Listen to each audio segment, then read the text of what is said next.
Concept is not clear. ચલો બોલો છો મહારાજ. મારા ચેતનને અનાદિ મુક્ત કરી. મારા ચૈતન્ય કે મને? ના ના, હજુ કંઈક સુધારો કરો. મારા ચૈતન્યને કે મને? મને. ફરીથી કેમ મને? કેમ મને? મને ખોટું છે, મારા ચૈતન્ય જ બરાબર છે. મારા ચૈતન્ય કે મને? મને ખ્યાલ છે ત્યાં સુધી મારા ચેતન પછી બરાબર. તો હવે શું કરો તમે? પાછળથી મને સ્વીકારી લીધું. ખરેખર એ સાચું હતું. સાચું હતું ને ભાઈ? ખોટું છે. કેમ, શું ફેર એમાં? કોચ કેટલા માનો છો કે મને? ચલો તો શું ફેર એમાં પડ્યો? કો રવિ મહારાજ. મારા ચૈતન્ય એમ કેમ ના કહેવાય? જય સ્વામિનારાયણ મહારાજ. જય સ્વામી. મારું ચૈતન્ય બોલીએ એટલે હું અને ચૈતન્ય બે જુદા પડે. જુદા જ છીએ ને તે. ક્યાંય એક છીએ, જુદા જ છીએ ને. મહારાજે બોલો બોલો બોલવા દો. મહારાજે મારા ચૈતન્યને અનાદિમુક્ત કરીને મૂર્તિમાં રાખ્યો છે એટલે દેખાવ મહારાજનો છે, પણ હું તો અનાદિમુક્ત છું. અત્યારે મને કેમ બોલવું જોઈએ કે મારા ચૈતન્ય? એવું મને મૂર્તિમાં રાખ્યો છે સાચું કે મારા ચૈતન્ય મૂર્તિમાં રાખ્યો છે સાચું?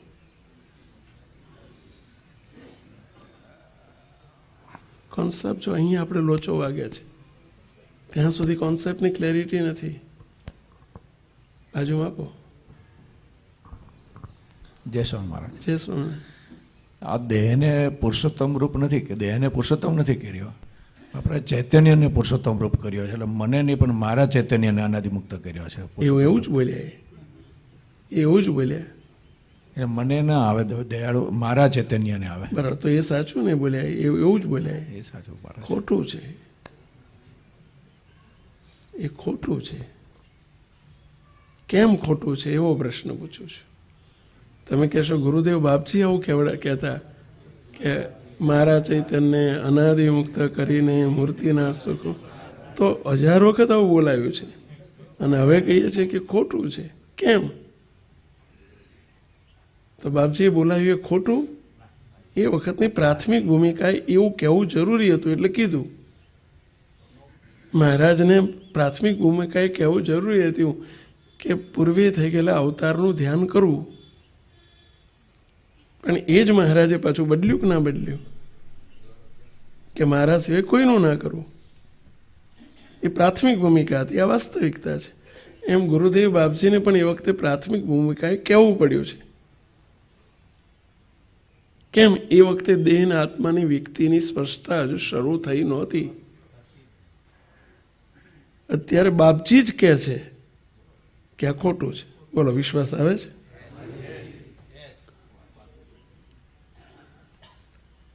અને જો કદાચ સેવકથી ખોટું કહેવાતું હોય તો બાપજીનો હું ગુનેગાર બસ. પણ બાપજી જ કહે છે એવું સમજજો. મહારાજે જ કીધું કે અમારા સિવાય કોઈનું ધ્યાન ના કરવું. મહારાજે જ કીધું કે બીજા થઈ ગયેલા અવતારનું ધ્યાન કરવું. પેલી પ્રાથમિકતા હતી, આ રિયાલિટી છે. એટલે મારા ચૈતન્યને અનાદિમુક્ત કર્યો છે એ ખોટું છે, મને અનાદિમુક્ત કર્યો છે એ સાચું છે. કેમ? ચલો કોણ કહેશો? તો એ બેમાં ફેર શું પડ્યો? શું ફેર પડ્યો એ બેમાં? કો રાજા મહારાજ. મારા ચૈતન્યને કહેવાથી દેહ ભૂમિકાએ બોલ્યા હોય એવું કહેવાય, અને મને ચૈતન્ય કર્યો છે એટલે મને જ કર્યો છે એટલે હું ચૈતન્ય છું, એમ. હું દેહ નથી. Very good. હા, પેલું મારા ચૈતન્યને એનો અર્થ શું થાય? તમે ક્યાં રહીને બોલો છો? તમે અમિતના ભાવમાં રહીને બોલો છો કે મારા ચૈતન્ય, એટલે દેહ ભૂમિકામાં રહીને, દેહ ભાવમાં રહીને તમે ચૈતન્ય પેલો એ જુદો સમજો. તમે ચૈતન્ય ભૂમિકા ઉપર નથી આવ્યા છો. ચૈતન્ય ભૂમિકા એટલે કે આત્મ ભૂમિકા. અને મને અનાદિમુક્ત કર્યો છે એટલે શું થયું? એનો પરિણામ શું આવ્યું? દેહ ભૂમિકા છૂટી ગઈ. દેહ ભૂમિકા છૂટી ગઈ.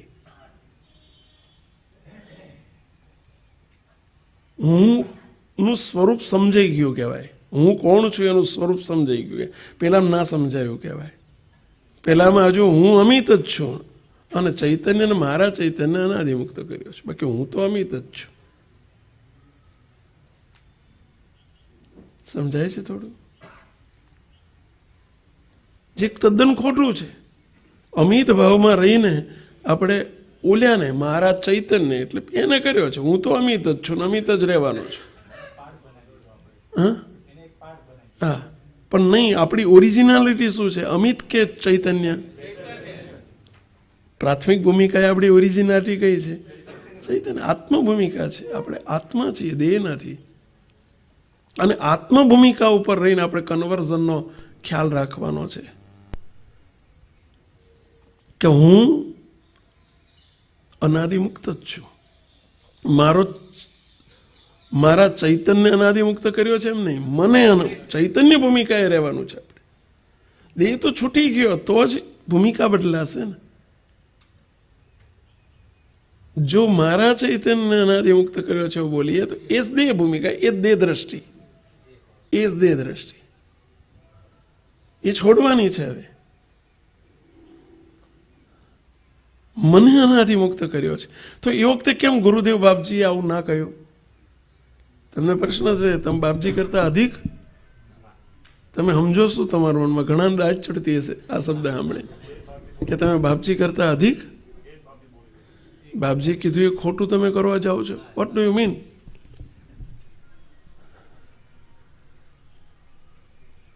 તો બાપજીએ કેમ આવી સ્પષ્ટતા નથી કરી? શું બાપજીને ખબર નથી? કહો કેમ નહોતું કર્યું? કહો રવિ મહારાજ. જય સમના મહારાજ, એ વખતે દેહ ને આત્માની વિકતિ નોખી છે એ વાત કરવાની બાકી હતી, એ વખતે નથી કરી. એ વખતે આ શરૂઆત જ નથી થઈ. કારણ કે બાપજીએ પહેલું સ્ટેપ એટલું મક્કમ અને પ્યોર કરવા માંગતા હતા. કયું સ્ટેપ? ઉપાસનાનું, નિષ્ઠાનું.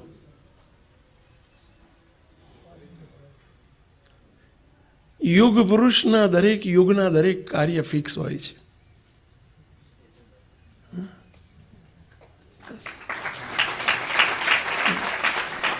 એ યુગ પુરુષ આના માટે જ પધાર્યા. મહારાજે જુદા જુદા સંકલ્પો દ્વારા જુદા જુદા કામ કર્યા છે.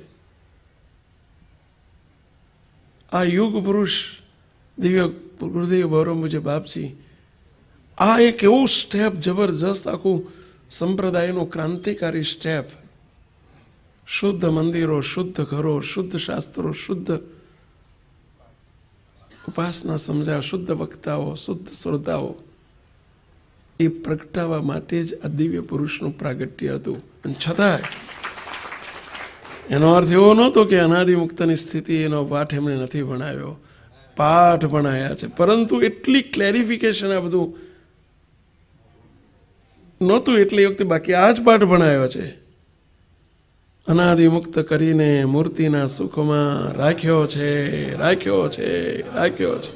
સૂર્ય ફરે, ચંદ્ર ફરે, અનંત કોટી બ્રહ્માંડ ફરે, આપણે ફરવું. આ પાઠ ભણાયા છે કે નહીં ભાઈ? તો કે એ વખતે કહી દેવું હતું ને કે મને કીધું હતું એ વખતે સમજાત નહીં.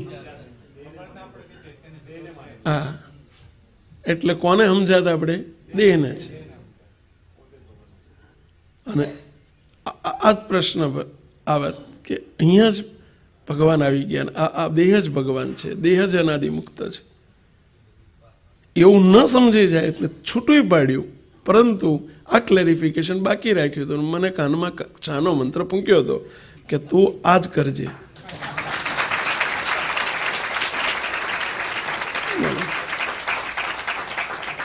તમે કહેશો અમે તો નહોતું સાંભળ્યું. એટલે કાનમાં કીધેલી વાત તમને સંભળાય નહીં. કોઈ કાનમાં કોઈ વાત કરે બીજાને સંભળાય પેલા?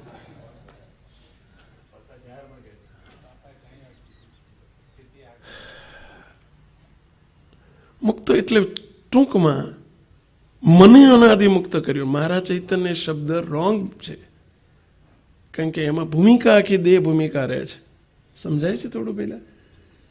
સમજાણું તમને હવે?